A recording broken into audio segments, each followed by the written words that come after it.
రోజు నా దగ్గరికి వచ్చి కూర్చుని ఎవరు దక్షిణామూర్తి స్తోత్రం చదువుతున్నారో వాడికి ఎప్పుడో అప్పుడు ఇచ్చేస్తా. అథవా వాడి ప్రాణం పోయే సమయంలో ఆఖరి ఊపిరిలోనైనా ఇచ్చేస్తాను. ఇచ్చేసి కలిపేసుకుంటాను. అది చిన్ముద్ర.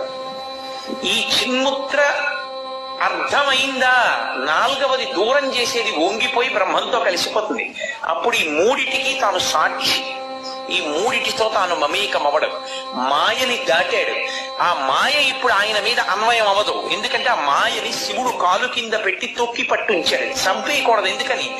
అజ్ఞానంలో ఉండి భగవంతుణ్ణి విడిచిపెట్టి మాకు భోగాలు కావాలని తిరుగుతారు కొంతమంది. మాకు జాగ్రత్త స్వప్న సుషుప్తి తిరగడం బాగుంది, భూత భవిష్యత్ వర్తమాన కాలాలు బాగున్నాయి, స్థూల సూక్ష్మ కారణ శరీరాలు బాగున్నాయి అని తిరిగే వాళ్ళు ఉంటారు. ఆ తిరిగే వాళ్ళని తిరగని వాళ్ళు. అందుకని మాయ వాళ్ళ కోసం అందుకే చంపడు, తొక్కి పట్టు ఉంచుతాడంతే.